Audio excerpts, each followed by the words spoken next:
Let's do it. I said we jump right into it.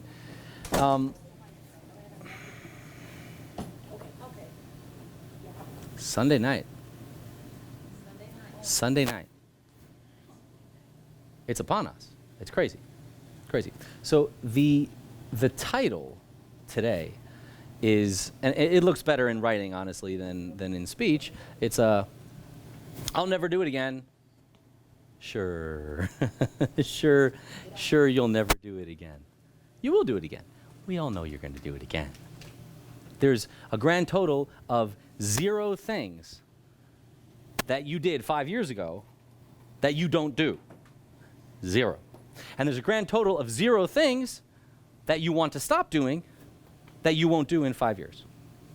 We know this is true. I know there are exceptions. That's fine. There's always exceptions. But it's true. This is true. If you don't believe it, and we make the point all the time because it's a great point, if you don't believe me, ask your friends. Be like, hey, how have I changed in 5 years? You've been my friend since we're 14. Like, how have I changed? And then you'll be like, more white in the hair. I mean, a little saggier. Like that's how you've changed. That's why I love Facebook, because Facebook gives me reminders of how balding I am.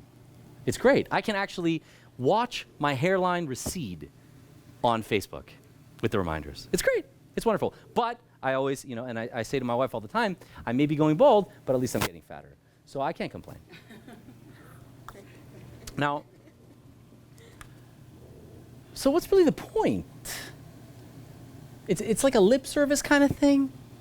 Like I'm supposed to get up and I'm supposed to say, oh, I'm so sorry, I'll never do it again, when you know you're going to do it again.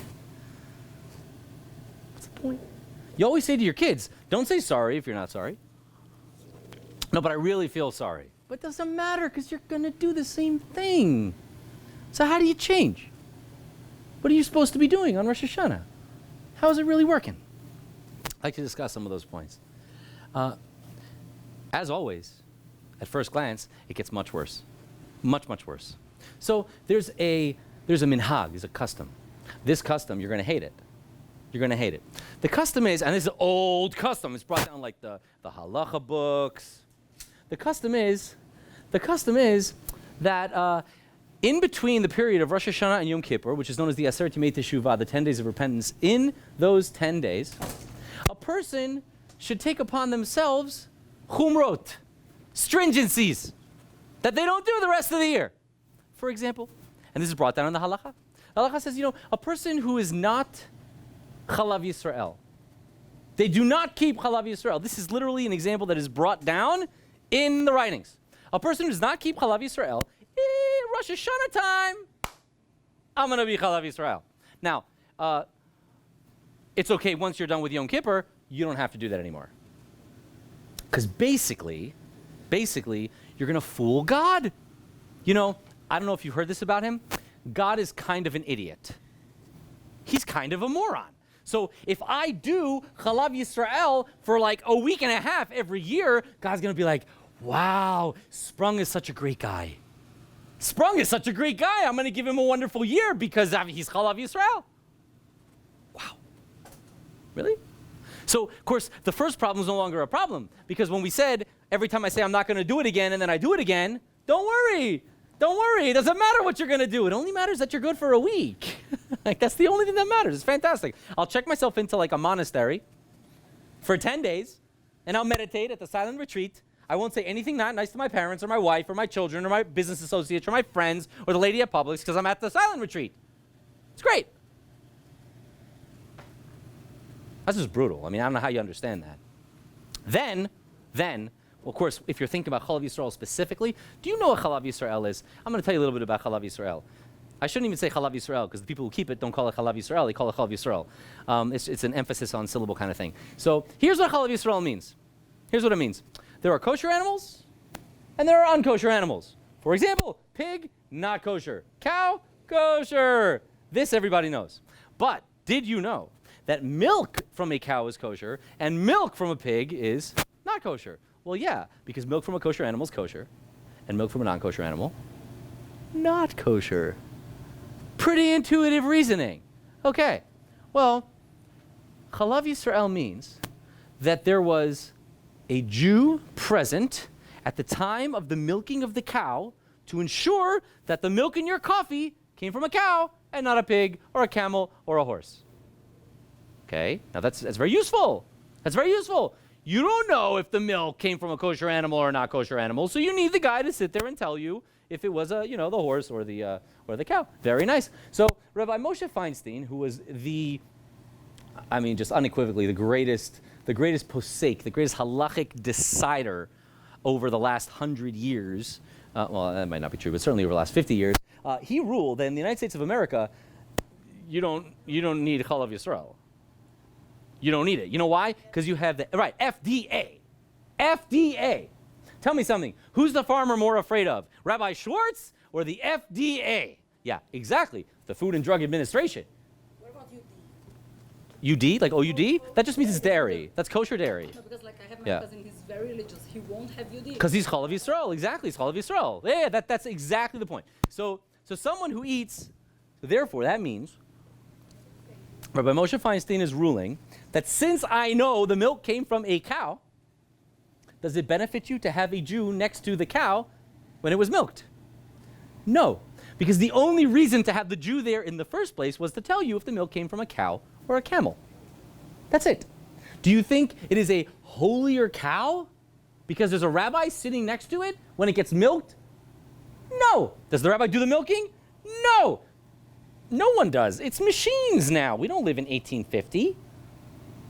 So not only are you trying to manipulate God, and by the way, again, this is in the books. The books are like, manipulate him for 10 days, be really good, and then go back. Not only are you a manipulative jerk, but the whole idea of Chalav Yisrael is, you'll pardon me for saying so, stupid! It's stupid! You're telling me, I'm sorry, there are many people not going to like me for this, you're telling me that the only reason I have the rabbi there, it's not going to make it any more holy, it's not going to make it any more fundamentally kosher.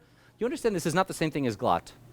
Let me give you an example. This is an aside, it's a tangent, but it's good because you'll remember this part. You may not remember anything else we say today, but this will stick with you because it has other applications that you already deal with. So glot, when someone says, yes, I'm kosher, but I'm not glot kosher, what does that mean? The word glot means smooth. It's Yiddish, it means smooth. Why? Because an animal, if it's killed the proper way with shechita, is kosher. However, sick animals are called treifot. A sick animal, despite the fact that you slaughtered it the proper way, is not kosher. Yeah, but how sick is sick, and how do you know? So it's easy. You get Madame Bombaum, and she sits there with her crystal ball, and she says, this animal would not have died within the year. Well, that's ridiculous. You can't do that. So what do? So instead of using Madame Bombaum, instead we use a rabbi. And what the rabbi does is they take the inner organs, like the lungs, I kid you not. They pull the lungs out of the animal that we have just killed, and we check the lungs. We check the inner organs. Are they smooth or do they have lesions? An animal whose inner organs look, sell that one to Winn-Dixie. That's what glot means. Yes, but not, well, so there's an argument as to whether or not this animal would be considered a treifa. So people who eat glot say, I'm going to restrict myself to eating animals that are smooth, and people who don't say it's a kosher animal, you're not a prognosticator. That's the word, right? You're not a prophet. You don't know if this animal would have died or not, and therefore you can. They would say that you can eat it. Yeah. Chalak Beit Yosef. Chalak and glot are the same word. Glot is smooth in Yiddish. Chalak is smooth in Hebrew. Beit Yosef is the brand. Because if you're Sephardic, so there are some different rules as to how the Ashkenazim and Sephardim do things. Mehadrin is a higher level of quality in general. I'm not going to go there. It's a higher level of stringency in terms of the kashrut. So another example of a stringency that would make sense, an intuitive stringency, such as the lungs being smooth versus not, because that has a real difference. Another example would be, there are some kashrut organizations that say you have to have a mashgiach who's there all the time. And then there are other ones that say, no, you can have a guy that's nichnas v'yotzei. He comes in, he goes out. Okay, well, tell me something. Is it better to have a guy who's there all the time so there can't be any funny business? Yes.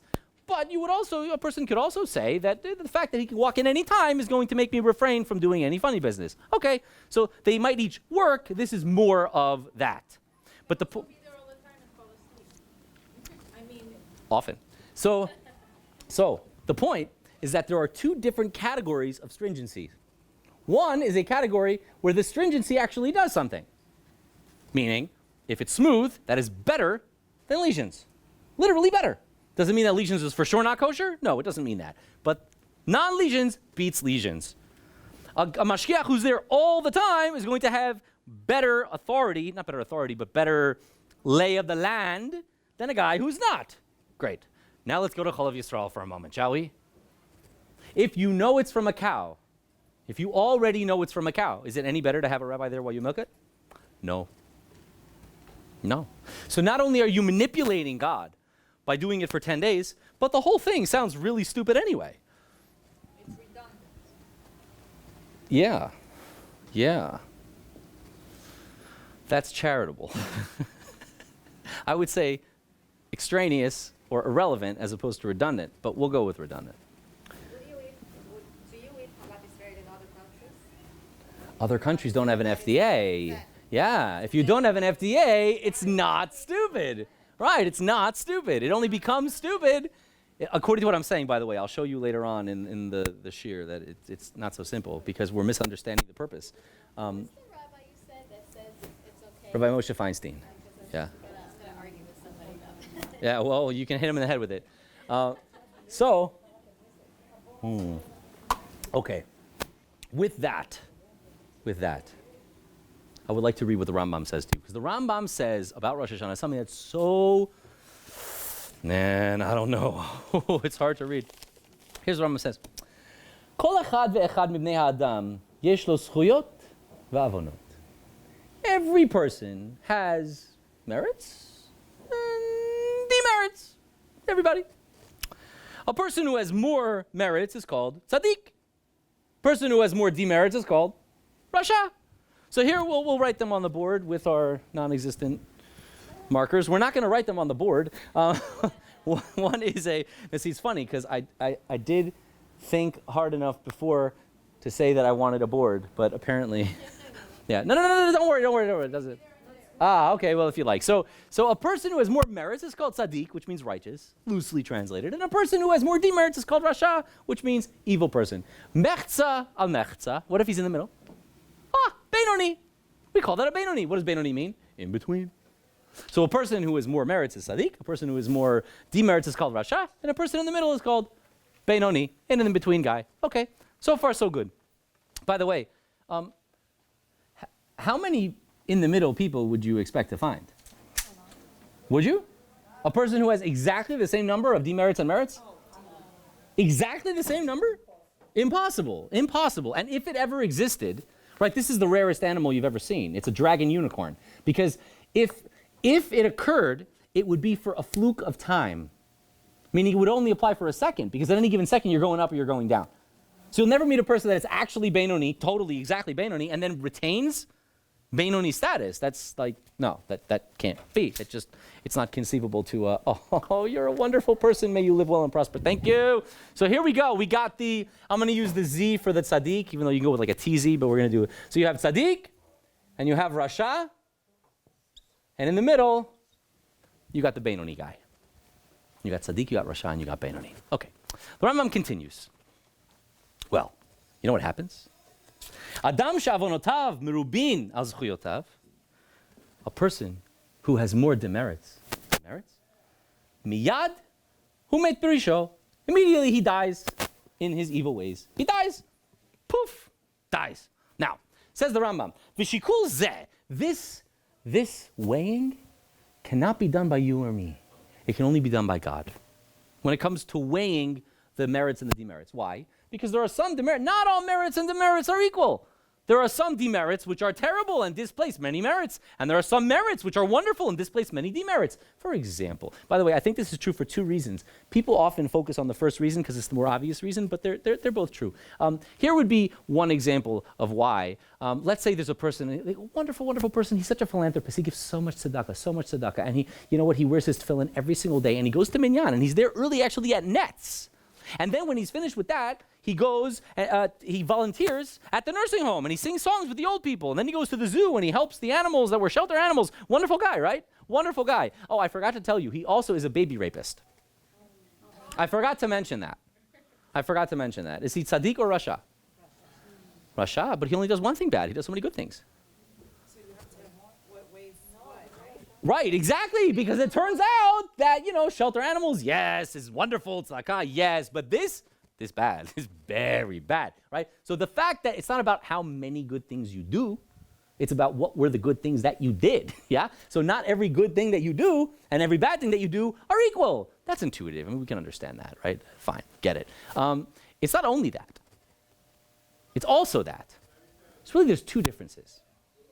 There's two reasons, I should say, why the Rambam is saying that only God can make this calculation. The first one is you don't know the value of the values of the mitzvot. You don't know the value of the mitzvot, the value of the values. How much is tefillin worth? How much is kosher worth? How much is Shabbat worth? How much? I don't know. You have no way of knowing, number one. Number two, do you think it's the same for you and for you? No. Right, of course not. It doesn't only vary based upon the action.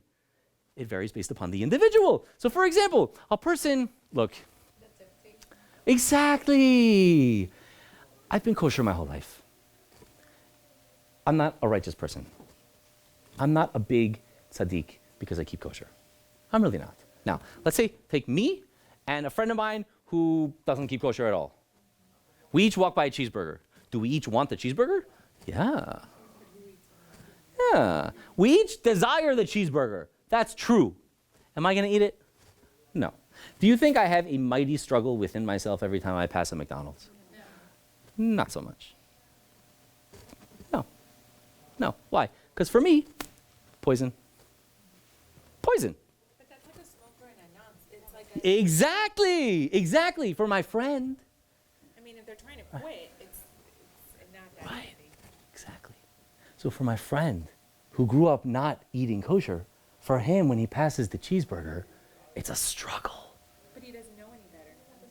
Maybe he does, maybe he doesn't. Maybe he's struggling now, right? So a person who decided that he wants to become, let's say, Baal Teshuvah, wants to keep kosher now. For him, it's really hard. You have people who just started keeping Shabbat. And it's hard. It's so hard to keep Shabbos. Not for me. It's not hard for me. Because I'm better than you? No, because I've done it my whole life. Guess what? It's easier for my 7-year-old daughter to do a cartwheel because she does gymnastics, and me, I can walk most of the time, like straight, and like thank God, and because I grew up doing it, so it's not a big deal. So it's not only so it varies in terms of you have no way of measuring what the value of the value is, and the second thing is that the value of the value is not static; it's dynamic based upon personal situations. So those are, I think, two reasons. There might be more, but those are two very, very obvious reasons why Rambam would say that the only one, literally, who can do this shikul, this calculation, is God. Okay. But the Rambam said something that patently makes no sense. I mean, it's a self-evident lie. I want to reiterate, the Rambam says that a person who has more demerits than merits immediately dies. Every evil person that we know dies. You buy that? No. Thank you. Half? All of them. They'd all be dead. Do you know how many jerks? Right? You know how many jerks I know? Do you know how many jerks I know? Many of them have high office in government. Awful people. Awful people. I'm not even talking about foreign governments. Then you really get some bad people. Hitler lived till, what was he, like 55 or something? Right? Really? You know how many tzaddikim get hit by a car and then they die? God's the greatest guy in the world. He gets hit by a car and he dies. His next door neighbor is an evil, thieving fiend, horrible person, heinous dude, lives to 150. You're telling me that doesn't happen? Give me a break. You know it happens. Everybody knows it happens. Everybody knows it happens. So what are you going to say to me? You're going to get your shivas with me, and you're going to say, if you talk with your thumbs, my Rabbi in yeshiva used to say, if you need to push it with your thumb, it's no good. But anyway, they say, because really, you thought he was a Rasha, but he wasn't. Hashem was saying he was a tzaddik. Yeah, Hitler was a tzaddik in 1944. Yeah, but he had the pleasure of killing him. He had the what? He had the pleasure of killing his own self. He did, didn't he? Like nobody did it for him. I hope he enjoyed that. Yeah, don't worry. Dad. Don't worry. I don't spend any time worrying that Hitler didn't get punished enough. I really don't. Anyway, I figure God is a more inventive torturer than I am. And I have a pretty good imagination, so he's back here. So, it's just not true. It's silly. How do you know it's silly? I mean, you know it's silly because you see with your eyes that it's silly, but I'll give you a mathematically silly. Mathematically silly. If there was any relationship between people who pray on Rosh Hashanah living longer than people who don't you think that Progressive would have figured this out? And State Farm?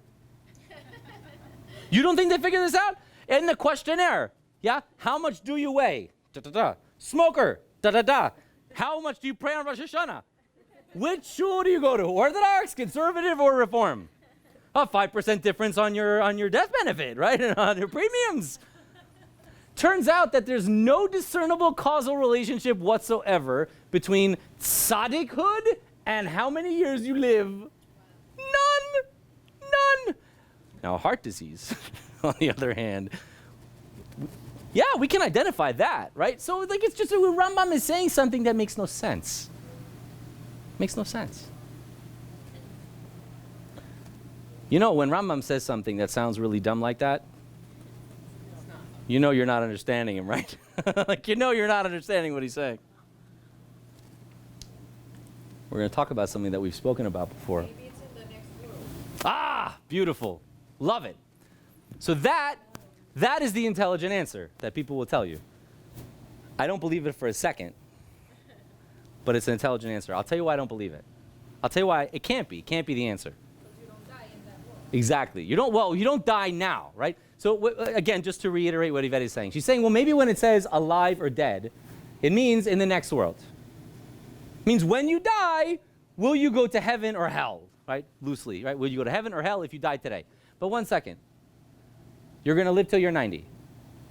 Why would God bother judging you when you're 45 on whether if you died today, you'd go here or here? You're not going. What value is there to that judgment? Maybe it's talking about a different kind of death, not like physical death.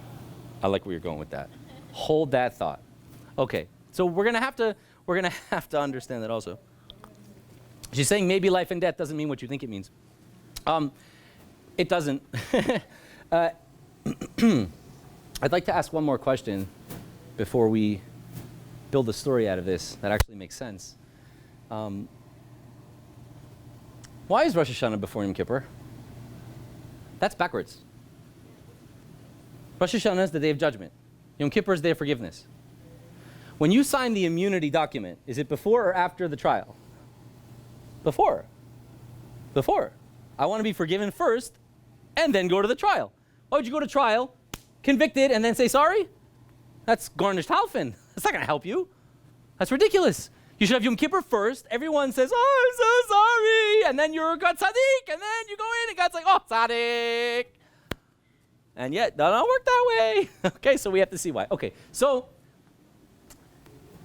the Gemara says something that's so weird. So weird. Gemara says in Brachos, evil people, even when they're alive, are called dead.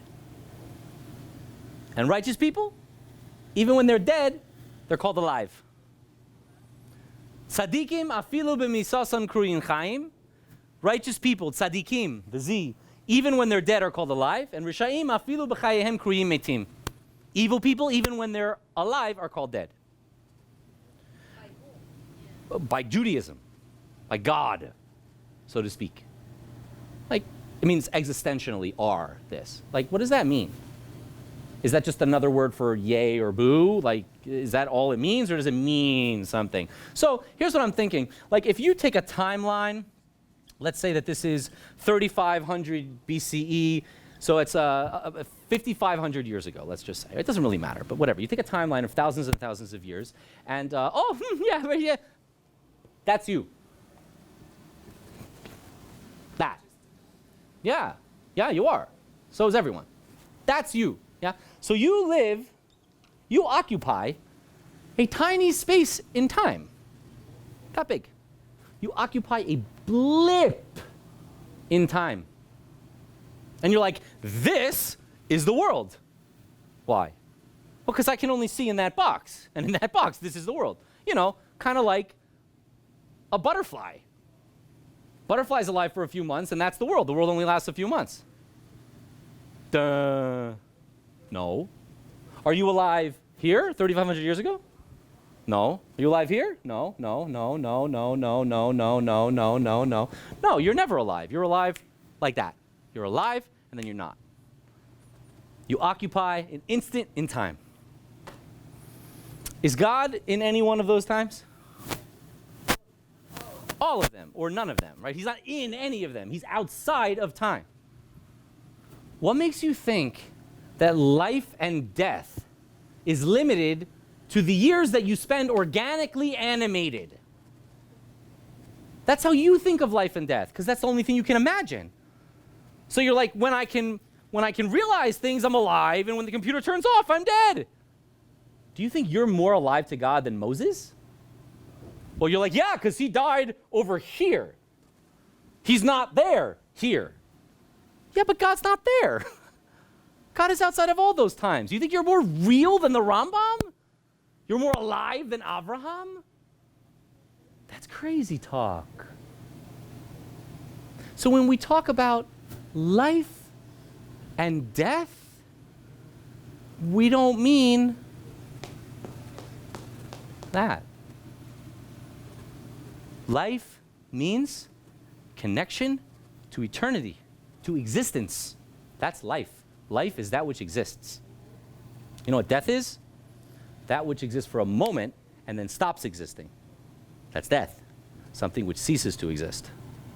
It's almost like when they ate from the tree, God was like, don't eat from that tree, because if you eat from that tree, you'll die. Because you won't exist forever anymore. That's the definition of death. We're not limiting it to a certain little time frame. We're talking about the philosophy of life, the ultimate meaning of life, outside of your puny human understanding of it.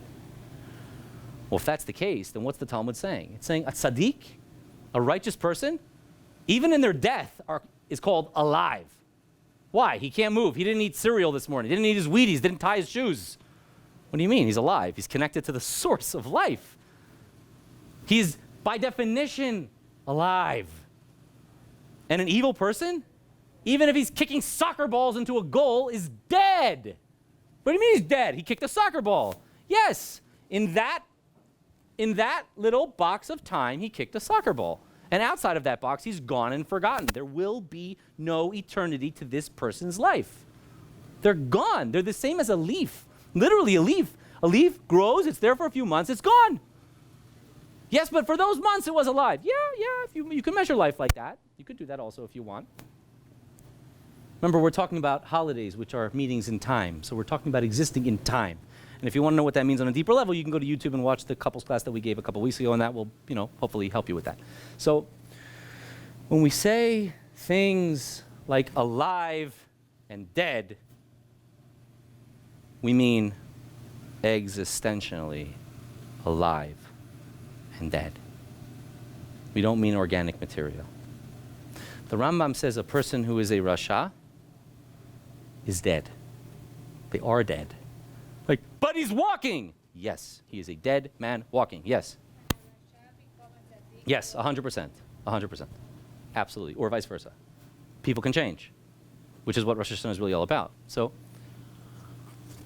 first piece of information that is necessary in order to answer all of our questions is the understanding that life and death are not these little transient properties that exist for 90 years. That's not what we're referring to. We're referring to eternity. That's number one. Number two, this is like my favorite mashal. Favorite mashal. I love this mashal. You've heard me talk about it before for sure, because I love it. It's amazing. So here you have, we're going to talk about Steve. I love Steve. Steve's a great guy. Steve's a great guy. He's a great husband. He's a great father. He's a great businessman. He's a great friend. He's a wonderful guy. And he's going to, today he wakes up in the morning and he's going to have a really, really great day because he's going to score a deal today. He's been working on this deal, signing this client for 4 months. 4 months he's been working on this deal. And he wakes up and he puts on his best suit, puts on a power tie. He's pumped, has the coffee, gets to work. Wah, wah. Client signs with a competitor. That's a bad day, man. I mean, he was banking on that bonus. He was going to take his wife on like an Asia trip because this bonus was going to hit hard. He's really disappointed. It's a bad day. And he gets into the car to drive home.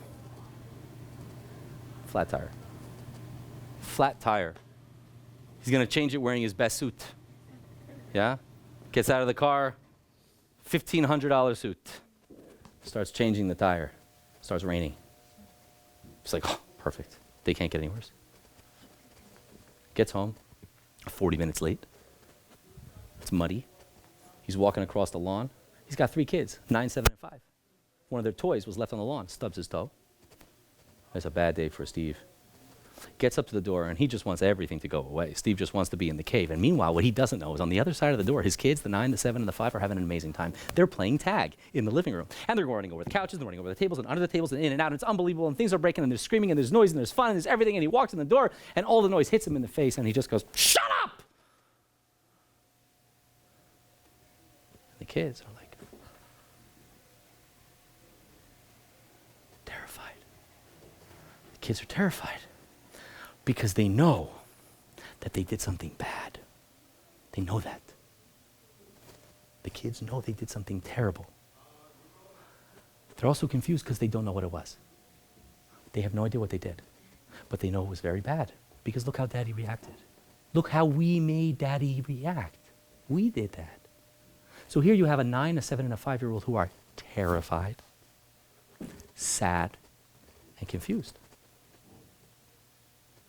We've all been there. Let me ask you a question. Is Steve a bad father? Does Steve want his children to be angry and scared and confused and sad? No. Of course he doesn't want that. So why do you do it? Good. Good. So here is, again, I think, my favorite mashal.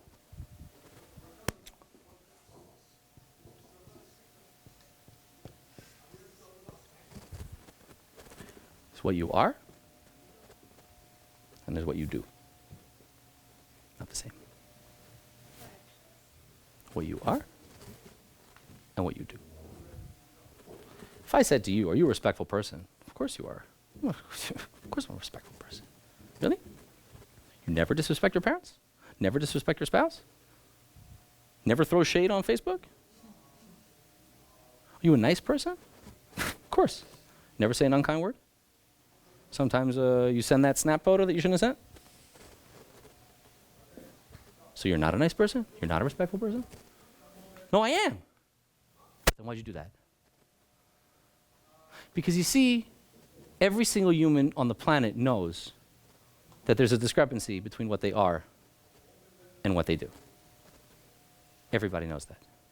And when the moment beats you, you do things that you aren't. You do things that you don't agree with every day. Day in, day out. It's unbelievable. There's what you are and there's what you do. Let's see the Rambam's definitions again, shall we? There are people who are fundamentally tzaddik. They are righteous. Why? Because they know exactly where they're going. And I don't mean heaven when I do that. They're trying to grow themselves. They're trying to grow. They're trying to be as great as they can be. That's a tzaddik. Does a tzaddik do bad things? Yes. Then there's a rasha, an evil person. An evil person is essentially an animal, which we all are. We are all animals. The question is if we're also humans. An animal is someone who eats, poops, screws, sleeps. That's an animal. An animal does whatever it desires to do at the moment, with no thought to becoming, but rather do, if it itches, scratch. That's an animal. That's a rasha. That's a person who follows their desires. And that's what they will tell you they are here to do. Eat, drink, and be merry, for tomorrow will die. That is the flag of the rasha. And then you know who you got? By the way, does the rasha sometimes do nice things? Yes! Tons of nice things. Hitler was his best friend's favorite dinner guest. He was wonderful. You should have seen him, doing balloon animals for the kids. Like I said, I'm sure he did. I'm sure on Mother's Day he gave his mother a beautiful bouquet of flowers. Like, he was a really nice guy. Unless, yeah, fine. Now, then there's my favorite guy, the Benoni, the middle guy. We said before, middle can't mean that you have precisely the same amount of merits and demerits. concepts. That doesn't make any sense. You know what middleman is? I love this. Is middleman. Middleman means, you say, what are you? Middleman, the man in the middle. Middleman. See, what are you? I'm Tzaddik. What are you? I'm Rasha. You go over to Benoni. What are you? I'm hungry. What do you mean you're hungry? What are you? I know you're hungry, but what are you? I am going to lunch. I know you're going to lunch, but what are you? What, you didn't listen? I told you. I am going to lunch. That's all I am. Are you tzaddik or rasha? Neither. Neither. I don't have a fundamental vision of anything. Sometimes I do this, and sometimes I do that.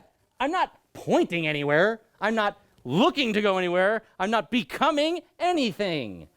That's a Benoni. That's a Benoni. That's most people. That's most people. I don't have time to think about where I'm going. I don't have time to think about what I am. Do you know how many things I have to do today? It's unbelievable. So you'd rather be a Rasha than a Benoni? No. Me personally? No, but I'm not sure. I'm not sure. You know? Like the Gemara says, this world was made for tzaddikim gimurim and rashaim gimurim. This world is made for tzaddikim and rashaim, not for Benoni. Because a tzaddik can use this world as a tool and as a vector. Yeah, no, please. Right, he'll never be anything. That's what so there's you know, there's pros and cons to be weighed there. Why can The Benoni change? He also can. He also can. But a Benoni generally is not a person who's thinking to his or herself about what he is. He's just going. He's going with the flow. Sure he is. The Rasha says, I am in this world to get as much pleasure as I can for my desires all the time. But if he's an animal, then he's just letting himself be what he wants. That's most human beings. Have you ever been to college? Yeah. College is the definition. College is essentially, you could be Caligula. You could be Caligula. So you're the Roman emperor, and you can have orgies and cafes and lunch on a buffet all day. And every once in a while, you have to do a little work because you're the emperor. So kind of like college. I have to do about 2 hours of work, and I have all this money and the drugs and the sex and the rock and roll. I'm not saying that people in college are evil people. I'm saying that we create, I'm saying that we want to live in that bubble. Which of you, tell me the truth. Actually, don't tell me the truth. Tell yourself the truth. Who do you know that wouldn't rather be 21 in college right now? Everyone, because y'all want to be Caligula. Who doesn't want to be Caligula? Everybody wants to be Caligula. The question is, again, because remember, everyone is an animal. Everyone is an animal. A person who's tzaddik is not an animal. He's animal plus. His desires don't turn off. He's more than an animal. Yeah. But how do you know if you're that middle man? How do you know? If you're thinking about it, you're not. Right? If you're thinking about it, you're not this guy. That's the best part. Yes. Yes, it's a person who doesn't take 10 minutes to think about, what am I? How can you judge if you're Rasha or Tzaddik? How can depending on how many Ultimately, there's two judgments taking place. But I think everybody There's two judgments. just don't take responsibility on what they Yeah, I mean, that's Benoni. Yeah. So again, there are two judgments going on. There are two judgments. There's God's judgment of you, what are you? And there's your judgment of you, what are you? That's why you go to shul on Rosh Hashanah. If God was going to judge what you are, you don't have to go anywhere. You can go to the mall. He'll judge you. You need to judge yourself too. You're taking the time to think about it. That's why I told my students today, I'm like, listen, go to shul on Rosh Hashanah. Go to shul on Rosh Hashanah. You're going to hate it. But go. Because it's not about the stuff that's there, right? Even if you're going to stay home, fine. Stay home and go to shul at home. The point is, take your time. Take the time to think about what you are. Like, really, what you are. What are you? and what you want to be. It's the same question. But let's move with that. That's beautiful. That's a great segue. So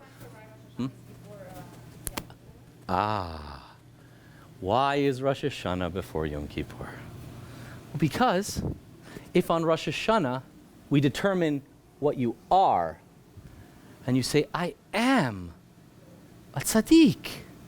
I am. But my actions don't look like the actions of a tzaddik. Good. Now you have 10 days. Now you got 10 days of teshuvah. Let's talk about teshuvah for a moment, shall we? Everybody says teshuvah means to repent. No, does not mean to repent. It means to return. So people who know that, people who understand that Hebraic distinction, will tell you it means returning to Hashem. It does mean that. It does mean that. You know what it also means? Returning to yourself. Because you're saying, I am this, but I do that. So I have 10 days to reconcile the difference. It's a process. Well, let's go all the way back to the beginning, shall we? Can we talk about Chalav Yisrael for a second? Can I explain Chalav Yisrael? I want you to know, this happened to me this year. I've been hating on Chalav Yisrael for at least 2 decades. I don't even think, I was probably younger than 17 when I started hating on it. So at least 2 decades I've been hating on Chalav Yisrael. And this is stupid. By the way, in case you don't know, but you know me, I don't like inane stringencies. I don't. Stringencies for no reason. A stringency is when you want to do something that's more difficult than it has to be. ¿Cómo se dice stringency? Rules, like But- harder rules. A chumrah. A chumrah is a stringency. When you really, according to the Torah, you can give $1, but you want to give $2. Good for you. So there are some stringencies that are good because this is better than that. Like we said, smooth is better than not smooth. Guy that's here 24/7 is better than in and out. Like giving more than your 10%. That wouldn't be really a great example of a chumrah. Give me an example. Yes. An example? Do you eat glot or not? Will I say, even though the law is I can eat this, I'm going to get mahadrin. I want a higher level of kosher. Higher level of kosher. But this is kosher. I know, I want more kosher. So I'm saying when they're inane, when there's no difference between the stringency and the default, it's stupid. And it's like one of the big problems with religion. That drives me nuts. Everyone's got their pet peeves. Like Yeah. not driving on Yom Kippur, but driving Shabbat. No, that's an inconsistency of behavior which everybody has. Everybody's like that. Again, that's not a chumrah. Yeah. Yeah, there's a lot of that on Pesach. People get really overboard on Pesach. Yeah. Oh, yes. Once you cross the line of whatever the baseline is, at that point it becomes chumrah. So I'm not saying that all stringencies are bad. I'm not saying that at all. I'm saying that a stringency, when it gives you something that the leniency does not give you, is worthy of judgment. But if the stringency doesn't give you anything that you didn't have with the leniency, then you're just a moron. So the point, therefore, is that if you eat the smooth-lunged animal, you can say it's better than the not smooth-lunged animal. But the cow that gave you the milk with the rabbi or without the rabbi is the same bloody milk. I'll tell you, this year it finally hit me because I was thinking about it. You know why I was even thinking about it? Because at first I'm like, this is really stupid. Why should I waste any time thinking about it? But I read Rabbi Moshe Feinstein's Teshuvah again, and he says, despite the fact that he says that, yeah, you can eat this, he says, Bal Nefesh Yachmer, which means that there is reason. A person who's a person of soul will be stringent. I'm like, why would Rabbi Moshe Feinstein, who's a heck of a lot smarter than I am, and knows 1,000,000 times more than I will ever know, why does he think that there's a value to this? And I started thinking about it. I'm thinking, like, what could be the value? And all of a sudden, it hits me like a train. There is no inherent difference between this milk and that milk. But there's a difference in you. What kind of a person will you be if every time you buy a chocolate bar, you think more about your Judaism? Can that change you? That can change you. That can change you. It's not the candy bar. The candy bar is the same candy bar. But the thought process makes you different. It changes you. Chalav Yisrael has no advantage whatsoever to Chalav Stam in the milk. But if every time you buy cheese, You don't go to Publix, you go to the kosher store. And you pay double. And you kiss the mezuzah. And you think to yourself, this is going to go spoil faster. But I know that I love my Judaism. If it makes you do that, But then it sub. can also just be something. 100%. If it's rote, it's garbage. Garbage. Nothing. Zero. It's the same thing as walking around with a tree stump on your head. It does not do anything for you, other than make a very strange fashion statement. So, that was a horrible analogy, by the way. I don't know where that came from. The point is, if you use it as a means to propel yourself forward, then it can help you. But it's not the thing. It's just a psychological tool. Let's go back to the very, very beginning. We said that there's a special idea that in this time, we should take upon ourselves stringencies, such as Chalav Yisrael, such as Pat Yisrael, such as all these things. You're like, why? Am I fooling God? He knows I'm not going to do it in 10 days. What's the point? Because it's not about the food. It's about you. So if I say for 10 days, I'm going to concentrate really intently on not saying mean and hurtful things. For 10 days, I'm going to concentrate on that. Am I going to concentrate after? No. I will revert to saying mean and nasty and hurtful things because I'm good at it. But for 10 days, I'm not going to do it at all. That changes me. Only for 10 days. Yes. Well, no. Because what is it showing you? It gives you a deeper insight into who you are. Remember, the who you are and the what. Yes, in stages. You will forget it, but it moved you. The idea is to get to the deepest vision of you. So if these tools can be used to help you be more conscious and more aware of who you are, then do it. It's not about the action. It's only an exercise. It's only an exercise. That's all it is. And if you think that it makes you holy, you're wrong. It doesn't. It doesn't make you holy. It's a tool. It's a vector. It's an avenue for your growth. So now let's wrap up the whole thing. Oh, I'm sorry, I almost forgot. I did promise, right? I learned this from David Lekach, and that's it. Every year it has to be like this. Practical advice. We're going to get some practical advice. You are either a tzaddik, or you are a rasha, or you are a Benoni.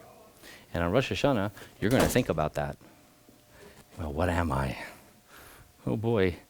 You know, it's very uncomfortable just to even begin thinking about it, because you're flooded with, I don't know. That's what you're flooded with. You're flooded with doubt. You're flooded with, I don't know what I am. And that is distressing. Power through that. Because usually a person will take 30 seconds to think about it and be like, I really don't know, and stop. Stop. Think. I would recognize that he's in Russia. Yeah, but he's not, again, the Rasha is not the guy who's trying to get better. If he is, he can cease being a Rasha in one moment.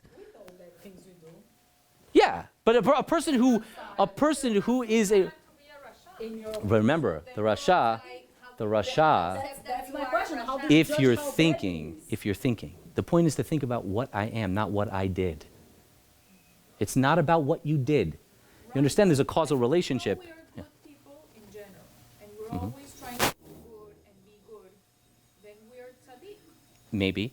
I would take that the next step, which is, what is good? How do I know? That's the thing. How do you judge what's How do I know what good is? for you? It's not Yeah. good for a lot of Yeah. people. What makes my determination? That's How do I know? We're usually doing good. That's Maybe, to be good. maybe doing mitzvot and helping people is one thing that you do that's good. See, this is something that in our community especially is, it's easy to get seduced by it. my point. Yeah. We do a lot of chesed. We do a lot of chesed in our community. But a lot of people Right? hide themselves on this chesed, the chassidut, just to look good. Yes. Or to feel good for myself, right? Meaning, if I help someone, right? If I help someone, that's great, but, and I don't want you to take this the wrong way. It depends how you help. Well, there's that too, but even if you do it perfectly, it's a very Christian concept. I am here, I am created to help you. And you're created to help me. I'm not created for me. That's not a mitzvah, that's our job. No, it's not that it's not a mitzvah. No, It's that it's not can I give an everything. example? It's not everything. It's one thing. Yeah. I'll use Huh. you and Carla as an example that I always, I'm going to say the good side of you, not the bad. Which Right, they of give course. way more than money and anything, they give their time, Mhm. let's say, without having Mhm. feedback, which for years I've been congratulating you for doing the thing that I would never do with the girls, with the bar Right. mitzvah and traveling. Right.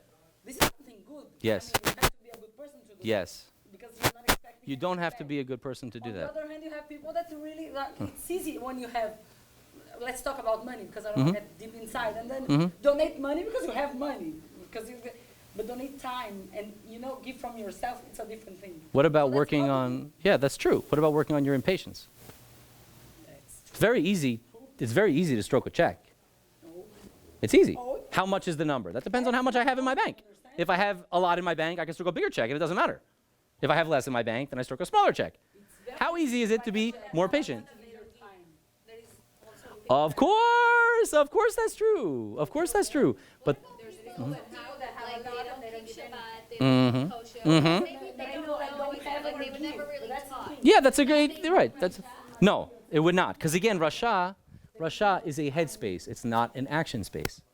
It's the whole point. Rasha and Sadiq is not about, it's not about what you do. Because they're, I again, mean, like, how does Hashem think of somebody who, like, that's a good question. you know? It's beyond the purview of the discussion, but it's a very, very good question. And the truth is, maybe we should have a talk about that, although that would really offend a lot of people. So we should for sure have let's make it a series. Let's have a 5-part series about, Wonder, like, I mean, yeah, you can't I'm not wonder. observant, other people aren't. You but can't not I always wonder. See, like, bad things don't happen to them, and they're traveling on Shabbat. That's what I'm saying, right? There's no relationship between people who pray on Rosh Hashanah and people who don't. That is visible. But again, there's a point that has to be made over here. There is a causal relationship between your actions and what you become. Meaning, if you reconcile who you are and what you do, then your actions will become more of who you are. If you don't think about who you are and you just do things by the moment, you'll become what you do. Your actions can influence you. If you keep doing things that are bad, even though you're not a bad person, and you don't think about it, you'll become that. Because what you do becomes who you are. There is a tipping point. We don't know where that tipping point is. It's more important what you do than what you are. Hmm. What's more important is what you are. What more important is who you are. For me, what you do is what you are. Yeah, what you do. Largely, but you do things that contradict who you are, don't you? Right? Better, you have to do instead of doing it because You have to concentrate, but what do? You do what you think you are deficient in. And how do you know if you're deficient? By thinking about who you are. And- yeah, I know, that's what happens. Welcome to the group. So I do want to give you one practical piece of advice. One practical piece of advice. I'm talking about aside from going to shul on Rosh Hashanah. Like, you should definitely go to shul on Rosh Hashanah. And again, shul is not necessarily in the temple. Shul can be in your house. You should think about what you are. You should think about what you are and what you want to be. You should think about that. And you will see immediately, you will start seeing the actions that you do don't measure up. Because they don't. And that's good. Because you just moved a little bit. But we said in the very beginning, the problem is you always revert. You always revert. So what's the point? The answer is, I think, simple. When you say you always revert, what you're saying is, but I always keep doing. We said it's not about doing. It's about being. It's about being. It's very, very hard to change behaviors. Almost impossible.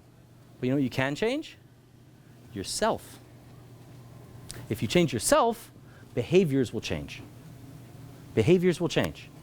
Now, here's a way that I would like to share with you. There's so many different ways. By the way, Shabbat on this is huge. Huge. We're not going to talk about that now. I want to talk about what I like to call the spousal download. The spousal download. Every day. Not every day, because sometimes whatever, but if you can, download your day with your spouse. What did you do today? What did you do today? Talk about your day. Why? Because whatever the main pieces of your day were will float up to the top in your mind. And when you talk about them, you will become conscious and aware of them. And as you're conscious and aware of them, you can measure them. And if you measure them, you can change them. And if you never talk about them, you will forget. If you go every day, and it takes 10 minutes. It takes 10 minutes before you go to bed. What'd you do today? What bothered you today? What made you happy today? What are you excited about today? Tell me about your day. You'll have some things that are very mundane. By the way, you understand this is so good for Shalom Bayit anyway. It's so good for Shalom Bayit to do that. It really is. It really is. But more than that, not more, different than that, it's good for you. It's good for you because all of a sudden, and I got angry. So this happens to me personally. Like if I get upset at something, then I get really angry at myself that I got upset. But so I'll talk about it. I'll be like, oh man, I got, like this happened, whatever at work, and like I got upset about it, and I've been like upset for the whole day. And you're just saying it. And you know what you're going to notice when you do talk about it? The things that bother you a lot might start bothering you less. The triggers. Because remember, when Steve is a bad father, it's not because he's a bad father, it's because the moment beat him. The moment beat him. The more you talk about it, and the more you measure it, and the more you think about it, and the more you're aware of it, the less it will do that. Have an amazing Rosh Hashanah. Much peace and love.